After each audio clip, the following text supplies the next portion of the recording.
నమస్తే friends, welcome to చెంచ vlogs. నేనైతే వాళ్ళ మీ ముందరకైతే జననాయకన్ మూవీ రివ్యూతో వచ్చేసాను అనమాట. జననాయకన్ సినిమా రెస్పాన్స్ ఎలా ఉంది, తమిళ్లో ఎలా ఉంది, తెలుగులో ఎలా ఉంది, అలాగే వరల్డ్ వైడ్ కలెక్షన్స్ ఎలా ఉన్నాయి, అలాగే సినిమా మీద ఉన్న ఎక్స్పెక్టేషన్ తగ్గట్టు రీచ్ అయిందా, ఇది భగవంత్ కేసరి సినిమా సేమ్ లాగా తీసారా లేదంటే ఏమన్నా చేంజెస్ ఉన్నాయా, అలాగే సినిమా ఎన్ని థియేటర్లో రిలీజ్ అయింది, అలాగే సినిమా మీద ఉన్న రెస్పాన్స్ ఏ విధంగా ఉంది, అవన్నీ కూడా మనం ఈ వీడియోలో అయితే క్లారిటీగా మాట్లాడుకుందాము. కొత్తగా ఎవరైనా మన ఛానల్లోకి వస్తే కనుక మన వీడియోస్ 1-2 సార్లు చూడండి. మీకు నచ్చుతాయి, నచ్చినట్టయితే లైక్ చేయండి, షేర్ చేయండి, అలాగే ఛానల్ని సబ్స్క్రైబ్ కూడా చేసుకోండి, మర్చిపోవద్దు. న్యూ మూవీ అప్డేట్స్ కోసం ఎప్పుడు కూడా కమెంట్ బాక్స్లో మెన్షన్ చేయండి. నేను ఎప్పుడు మీకోసం వీడియో చేసేదానికైతే ప్రయత్నిస్తాను. ఇక మన వీడియోలోకి వెళ్తే కనుక మన ఇళయ తలపతి తమిళ సూపర్ స్టార్ విజయ్ నటించిన జననాయకన్ సినిమా అయితే మాత్రం గ్రాండ్గా వరల్డ్ వైడ్ రిలీజ్ అవ్వడం జరిగింది. ఇవాళ దాదాపు 8,000 థియేటర్లో అయితే గ్రాండ్గా రిలీజ్ చేశారు. డే 1 ప్రెడిక్షన్స్ ఆల్మోస్ట్ 120, 130, ఆల్మోస్ట్ 110 కోట్ల వరకు అడ్వాన్స్ బుకింగ్స్లోనే రాబట్టింది. డే 1 ప్రెడిక్షన్స్ 220, 230 పైనే ఉండొచ్చు. ఎందుకంటే ఇది లాస్ట్ సినిమా అని హింట్ ఇవ్వడము, అలాగే ఆల్రెడీ ఇళయ తలపతి గారు సీఎంగా కూడా ఉండడం వల్ల తమిళనాడుకి ప్రజెంట్ అయితే ఆయన మూవీస్ చేసే పరిస్థితి అయితే లేదు. సో దానివల్ల చాలామంది ఇళయ తలపతి గారిని, విజయ్ గారిని సిల్వర్ స్క్రీన్ మీద చూడాలనుకున్న వాళ్ళందరూ కూడా క్యూ కడుతున్నారనే చెప్పుకోవాలి. ఇక ఈ సినిమా మన బాలయ్య గారు నటించిన, ఎన్బీకే నటించిన భగవంత కేసరి సినిమాకి సీక్వెల్ డబ్బింగ్ మూవీ అని కూడా చాలామంది అన్నారు. బట్ అప్పట్లో అనిల్ రావిపూడి గారు కూడా ఏం కమెంట్ అయితే చేయలేదు. బట్ ఇప్పుడు ప్రజెంట్ ఈ స్టోరీ లైన్ ఏంద్రా అంటే కేవలం ఆ భగవంత కేసరిలో ఉన్న పాయింట్ని అయితే తీసుకున్నారనమాట. స్టోరీ ఏంద్రా అంటే ఒక హీరో ఆయన జరిగిన ఘటనలో ఆయన జైల్లో ఉండడము కొన్ని కారణాల వల్ల. ఆ జైల్లో ఉన్నప్పుడు ఈయన ఒక అపోజిషన్ పార్టీ లీడర్తో సేవ్ చేయడం అనమాట.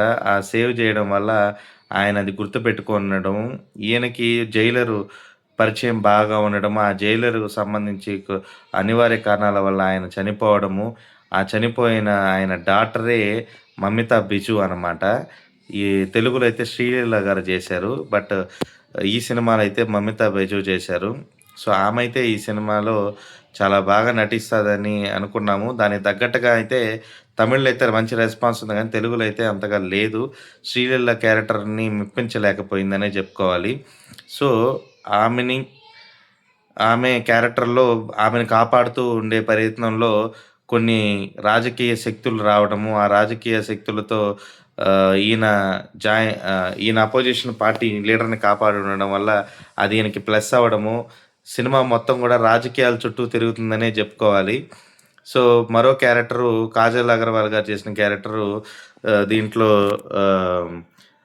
తను చేసింది, తన పేరు గుర్తు రావట్లేదు. బట్ తను చాలా బాగా పర్ఫామ్ చేసిందనే చెప్పుకోవాలి. అలాగే అనిరుద్ధ్ అందించిన బాణీలు అయితే అంతగా పేలలేదు. తమను భగవంత కేసరి కుమ్మి ఆడ బారేశాడు బ్యాక్గ్రౌండ్ స్కోరు. అనిరుద్ధ్ ఎందుకో కొన్ని దగ్గరలో అయితే అంతగా అనిపించలేదనే చెప్పాలి. సో జననాయకన్ సినిమాలో మెయిన్ కీ హైలైట్స్కి వస్తే కనుక ప్రకాష్ రాజు గారి నటన, అలాగే విజయ్ టేక్ ఓవర్తో ఉన్న సినిమా, అలాగే సినిమాలో అక్కడక్కడ ఫ్లాస్ ఉన్నాయి. యాక్షన్ సీక్వెన్స్ దగ్గర డ్రాగ్ అనిపించింది అనమాట. సో మరోపక్క నటీనటుల పర్ఫార్మెన్స్ కూడా అంతగా యూజ్ చేసుకోలేదు డైరెక్టర్ అనే చెప్పాలి. విజయ్ గారు అయితే మాత్రం సింగిల్ మ్యాన్ షో అయితే నడిపారు. సో బ్యాక్గ్రౌండ్ స్కోర్ వచ్చే స్కోరింగ్ కూడా అంతగా అనిపించలేదు, పాటలు అంతగా ఎక్కలేదనే చెప్పాలి తెలుగు ఆడియన్స్కి. మరోపక్క స్టెప్పులు కూడా రొటీన్గా అనిపించాయి. మనకి శేఖర్ మాస్టర్ గారు చేయడం జరిగింది. ఈ సినిమాలో ఇంకోటి ఏంటంటే అందరూ కనిపిస్తారు, డైరెక్టర్స్ అందరూ, నెల్సన్ కానీ, శేఖర్ మాస్టర్ కానీ, ఇలా చాలామంది కూడా మూవీలో కనిపించడం జరిగిందనమాట. అదొక సర్ప్రైజ్ అనే చెప్పాలి. సో సినిమా అయితే మాత్రం ఓవరాల్గా లాంగ్ లెంత్ 3 అవర్స్ పైనే ఉండడం వల్ల సో తెలుగు ఆడియన్స్కి బిలో యావరేజ్గానే నచ్చిందనే చెప్పుకోవాలి. ఇక కలెక్షన్ల పరంగా చూస్తే తమిళ్లో అయితే డే 1 ప్రెడిక్షన్స్ అయితే హై రేంజ్లో అయితే ఉన్నాయి. దాదాపు 200 కోట్ల పైచిలకు వసూళ్ళను అయితే రాబట్టేదానికి అవకాశం ఉందన్నమాట world wide. So cinema last కావడం, అలాగే ఇళయ తలపతి గారు వన్ మ్యాన్ ఆర్మీగా ఈ సినిమా నడిపించడం వల్ల సినిమాకి ప్లస్ అయిందని చెప్పాలి. లాంగ్ రన్‌లో మరిన్ని కలెక్షన్స్ అయితే వసూలు చేసేదానికి అవకాశం ఎక్కువుంది.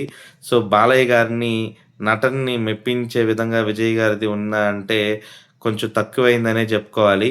విజయ్ గారి వే ఆఫ్ యాక్షన్ గాని, బాలయ్య గారి వే ఆఫ్ యాక్షన్ గాని డిఫరెంట్‌గా ఉంటది.